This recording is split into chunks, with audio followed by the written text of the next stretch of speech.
तो वेलकम दोस्तों, एक बार फिर से स्वागत है आप सबको हमारे YouTube चैनल रोहित दास मैथ्स पर। तो दोस्तों आज परसेंटेज का 5वां पार्ट है और इस पार्ट में हम लोग एक बहुत ही इंपॉर्टेंट टाइप को कवर करने वाले हैं दोस्तों। और इससे पहले अगर आपने पहला, दूसरा, तीसरा और चौथा पार्ट नहीं देखा है तो इस वीडियो के डिस्क्रिप्शन में मैं लिंक डाल दूंगा, वहाँ से जाकर आप देख जरूर लीजिएगा। तो चलिए वीडियो को शुरू करते हैं। और इससे पहले आप हमारे चैनल पर अगर नए हैं तो चैनल को सब्सक्राइब जरूर कर ले, साथ ही साथ वीडियो को लाइक जरूर कर दे। तो चलिए दोस्तों पहला क्वेश्चन हम लोग देखते हैं। तो दोस्तों पहला जो क्वेश्चन है वो आपकी स्क्रीन पर दिख रहा होगा। यदि किसी संख्या में 20% की वृद्धि की जाए तथा परिणामी संख्या में पुनः 20% की वृद्धि किया जाए तो कुल वृद्धि प्रतिशत क्या होगी। हमें बोला गया है कि कोई संख्या है जिसमें सबसे पहले 20% की वृद्धि की जाती है, फिर जो परिणामी संख्या प्राप्त होगा उसमें फिर 20% की वृद्धि की जाती है, तो कुल वृद्धि प्रतिशत क्या है यह हमें पूछा गया है। तो दोस्तों इसको सबसे पहले हम लोग बेसिक तरीके से समझेंगे, फिर मैं आपको ट्रिक बताऊंगा, क्योंकि बेसिक जानना आपके लिए सबसे जरूरी है। तो चलिए दोस्तों इसको सॉल्व करते हैं। बोला गया है यदि किसी संख्या में 20% की वृद्धि की जाए। इससे पहले मैं आपको एक चीज बताना चाहूंगा। अगर आपने मेरा पिछला वीडियोस देखा है उसमें मैंने आपको बताया था कि अगर परसेंटेज में कोई संख्या मानना हो या फिर किसी का वेतन मानना हो, कोई जनसंख्या मानना हो, तो आप उसको 100% मानिएगा या फिर 100 मानिएगा, क्योंकि अगर आप 100 या फिर 100% मानते हैं तो बनाने में बहुत सरल हो जाती है। तो चलिए दोस्तों इसको सॉल्व करते हैं। यदि किसी संख्या में 20% की वृद्धि की जाए, पहला लाइन में बोला है किसी संख्या है जिसमें सबसे पहले 20% की वृद्धि की जाती है। अब किस संख्या में वृद्धि की जाती है यह हमें नहीं पता, तो हम लोग मान सकते हैं कोई संख्या क्या है, 100 कोई संख्या हमने माना और उसमें सबसे पहले क्या बोला गया है कि यदि किसी संख्या में 20% की वृद्धि की जाए, यानी 20% इस संख्या को और बढ़ा दिया जाए। बोल रहा है यदि किसी संख्या में 20% की वृद्धि की जाए, यानी इसमें 20% और बढ़ा दिया जाए। तो 100 का 20% क्या होता है दोस्तों, मैंने पिछले वीडियोस में आपको बताया था कि प्रतिशत कैसे निकाला जाता है। ये तो हालांकि ईजी है, 100 का 20% 20 होता है। कैसे निकालना है, तो 100 का 20% क्या होगा, 20/100, 100 गुना 20/100, 100 से काटेंगे 100 को तो 20 आ जाएगा। 100 का 20% कितना है, 20 है। यानी क्या हो रहा है, बोल रहा है कि यदि किसी संख्या में 20% वृद्धि की जाती है, तो 100 का 20% क्या है, 20 है, यानी 20 वृद्धि की जाती है। पहले 100 था और 20 बढ़ गया, तो हमारा क्या हो जाएगा, अभी जो परिणामी संख्या प्राप्त होगा 100 में 20 वृद्धि हो गया तो कितना हो जाएगा, 120 जो है वो हमारा परिणामी संख्या प्राप्त हुआ है। ठीक है दोस्तों। अब दूसरा लाइन में क्या बोल रहा है कि परिणामी संख्या में पुनः 20% की वृद्धि की जाती है। जो परिणामी संख्या प्राप्त हुआ उसमें फिर से 20% की वृद्धि की जाती है। अब दोस्तों 120 में से फिर 20% वृद्धि हो गया, यानी 120 का फिर 20% निकालना है। तो 120 का 20% क्या होता है, आप निकाल लीजिए। 120 गुना 20/100, यहाँ से काटेंगे 2 जीरो से 2 जीरो खत्म, 12 दूनी 24 आ जाएगा हमारा 120 का 20%। अब दोस्तों बोला गया है कि जो परिणामी संख्या होगा उसमें फिर 20% की वृद्धि की जाती है। तो परिणामी संख्या हमारा क्या आया, पहले जो हमने 20% वृद्धि किया उसके बाद 120 आया, यानी परिणामी संख्या हमारा 120 आया, उसमें फिर से 20% वृद्धि करना है। तो 120 का 20% हमने क्या निकाला, 24 निकाला, यानी और 24 हमारा बढ़ गया। तो अभी जो नया संख्या आएगा वो क्या आ जाएगा, 120 और 24 144 आ जाएगा हमारा नया संख्या। अब बोला गया है दोस्तों कुल जो वृद्धि प्रतिशत है, यहाँ से यहाँ जो वृद्धि हुआ उसका प्रतिशत क्या है। अब दोस्तों यहाँ पहले 100 था, अभी 144 हो गया, तो कितना प्रतिशत वृद्धि हुआ। यहाँ डायरेक्ट आप देख के समझ सकते हैं कि 44% जो है ये वृद्धि हुआ है। तो आप ऐसे सॉल्व कर सकते हैं। लेकिन दोस्तों अगर यही चीज़ होता, यहाँ 100 न रह के दूसरा कुछ संख्या रहता, जैसे 80 में 20% वृद्धि की जाती है, फिर 20% वृद्धि की जाती है, तो डाटा कुछ और आएगा और उसमें आप डायरेक्ट ऐसे नहीं लिख पाएंगे। तो वृद्धि प्रतिशत कैसे निकाला जाता है मैं आपको बता दे रहा हूँ। वृद्धि प्रतिशत अगर निकालना हो, वृद्धि प्रतिशत अगर निकालना हो तो कैसे निकालेंगे दोस्तों। यहाँ वृद्धि कितना हुआ ये पहले देखिए, पहले 100 था, संख्या पहले कितना था, 100 था, अभी 144 हो गया है, तो वृद्धि कितना हुआ है, 44 जो है वो वृद्धि हुआ है। 44 वृद्धि हुआ, ये प्रतिशत नहीं हुआ है, अभी 44 वृद्धि हुआ, 44 संख्या वृद्धि हुआ है, 44 अंक वृद्धि हुआ है। 44 बट्टे में क्या लिखेंगे दोस्तों, किससे वृद्धि हुआ है। मैंने पिछले वीडियोस अगर मेरे देखे हैं तो उसमें मैंने आपको बढ़िया तरीके से समझाया कि वृद्धि प्रतिशत कमी प्रतिशत कैसे निकाला जाता है। फिर भी मैं समझा दे रहा हूँ।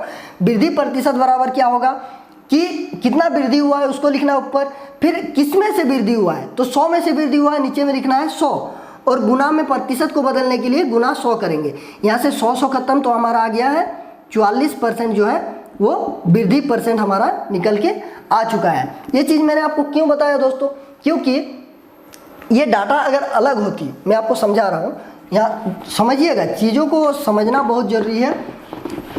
मैं एक डाटा लिखा रहा हूँ आपको, जैसे अगर यही डाटा होता कि कोई संख्या है 80, ठीक है, 80 है और अभी 96 हो चुका है, ठीक है, इसमें कुछ वृद्धि हुआ, उसके बाद कुछ परसेंट वृद्धि हुआ और वो 96 हो चुका है। अब इसका वृद्धि प्रतिशत कैसे निकालेंगे, क्योंकि उसमें 100 था तो डायरेक्ट आपने देख लिया था कि 44% वृद्धि हुआ है।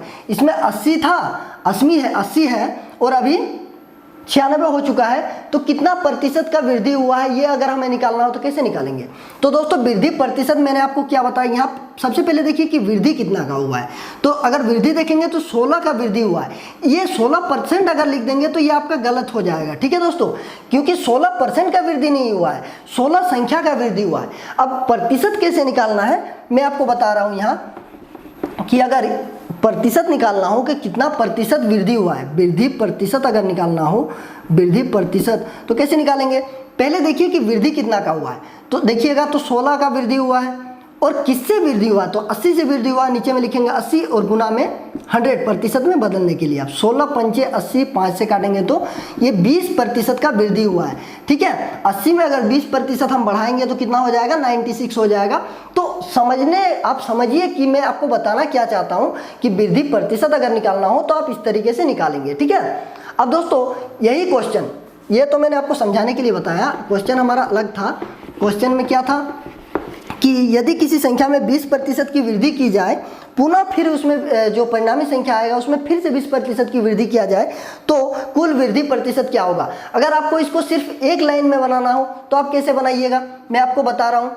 यदि किसी संख्या में 20% की वृद्धि की जाए, पहले लाइन में क्या बताया गया है, यदि किसी संख्या में 20% की वृद्धि की जाए, वृद्धि करना है 20% तो हम लिखेंगे 20, ठीक है, तथा परिणामी संख्या में पुनः 20% की वृद्धि की जाए, यानी फिर से 20% की वृद्धि करना है तो फिर से प्लस 20 लिखेंगे और फिर प्लस लिखना है 20 गुना 20/100, ठीक है। ये 20 और 20 में मैंने क्यों लिखा, पहले 20 वृद्धि होगा फिर 20 वृद्धि होगा तो इसीलिए 2 बार 20 लिखा है। तो आप इसको सॉल्व कर सकते हैं, आप 20 को जोड़ेंगे तो कितना हो जाएगा 40, प्लस इसको अगर काटते हैं तो 20 पंचे 100, 5 से काटेंगे तो 4 बार में, यहाँ हमारा आ चुका है 4, तो 40 और 4 कितना हो गया 44% जो है हमारा वृद्धि प्रतिशत होगा। तो ये आसानी से आप इसे सॉल्व कर सकते हैं अगर आप जैसे शॉर्ट में बनाना चाहते हैं तो, क्योंकि एग्जाम में आपको ज़्यादा वक्त नहीं मिलता है तो इसी तरीके से आपको सॉल्व करना पड़ता है। तो मैंने आपको बेसिक इसीलिए बताया क्योंकि आप चीज़ों को समझ सकें, बाकी आप इस तरीके से जो है आसानी से सॉल्व कर सकते हैं। चलिए और एक क्वेश्चन देख लेते हैं हम लोग। तो दोस्तों अगला जो क्वेश्चन है वो आपके स्क्रीन पर दिख रहा होगा, यदि किसी संख्या में 20% की वृद्धि कर दिया जाए तथा पुनः परिणामी संख्या में 30% की कमी कर दिया जाए तो कुल कमी या फिर वृद्धि प्रतिशत क्या है, ये हमें पूछा गया है। यानी कोई संख्या है उसमें सबसे पहले 20% की वृद्धि की जाती है, फिर जो परिणामी संख्या आता है उसमें 30% की कमी कर दी जाती है, तो कुल कमी या फिर वृद्धि प्रतिशत कितना है ये हमें पूछा गया है। तो चलिए दोस्तों इसको सॉल्व करते हैं। मैंने आपको बताया कुछ नहीं करना है, पहले लाइन को देखिए, यदि किसी संख्या में 20% की वृद्धि की जाती है, यानी 20% वृद्धि करना है तो प्लस 20 लिखिए, ठीक है। फिर दूसरा लाइन को देखिए, फिर परिणामी संख्या में 30% की कमी की गई है तो -30 लिखेंगे, ठीक है। और उसके बाद यहाँ प्लस लिखना है दोस्तों, ये साइन चेंज नहीं होगा आपका, ठीक है, चाहे कुछ भी कमी वृद्धि हो ये साइन हमेशा प्लस रहेगा। ये दोनों साइन चेंज हो सकता है ये, क्योंकि अगर कमी बोलता है तो आप यहाँ माइनस लगाएंगे, अगर वृद्धि बोलता है तो यहाँ प्लस लगाएंगे, लेकिन ये साइन हमेशा आपका प्लस ही रहेगा। बोला गया यदि किसी संख्या में 20% की वृद्धि की जाए तो हमने प्लस 20 लिखा है। फिर बोला गया है पुनः परिणामी संख्या में 30% की कमी की गई है तो यानी -30 हमने लिखा है, फिर प्लस लिखेंगे 20 इंटू यहाँ -30 है तो -30 और बट्टे में 100। अब दोस्तों आराम से इसको सॉल्व कर सकते हैं, 2 0 से 2 0 खत्म, यहाँ क्या आ गया 20 में से 30 जाएगा तो कितना हो जाएगा -10 और यहाँ प्लस है तो प्लस लिखिए, 2 तिया 6 और यहाँ चूंकि माइनस है तो यहाँ -6 हो जाएगा, तो -10 प्लस माइनस क्या हो जाता है गुना करने पर माइनस हो जाएगा 6, तो -10 -6 -16 यानी 16% की कमी हो जाएगी, ठीक है दोस्तों। यानी यहाँ कुल जो कमी प्रतिशत आ जाएगी वो कितनी आ गई, 16% की कमी हो जाएगी।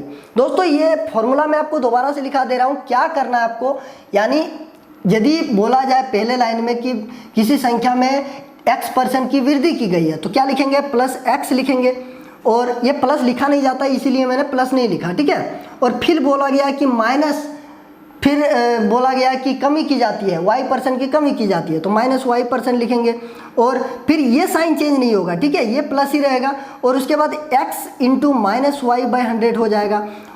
यानी समझना ये है कि जो यहाँ रहेगा उसी चीज़ को यहाँ लिखना है, ठीक है, सिर्फ गुना में लिखना है। तो यहाँ से आप आराम से इसको सॉल्व कर सकते हैं। एक और देख लेते हैं हम लोग क्वेश्चन इसी टाइप का। तो दोस्तों अगला जो क्वेश्चन है वो आपकी स्क्रीन पर दिख रहा होगा। एक स्कूटर के मूल्य में 50% की कमी करने पर उस स्कूटर की बिक्री 80% बढ़ जाती है। इस प्रकार दुकानदार को कितने प्रतिशत का लाभ अथवा हानि होता है, यह हमें पूछा गया है। बस आपको कुछ करना नहीं है, मैंने आपको जैसे बताया उसी तरीके से बनाना है।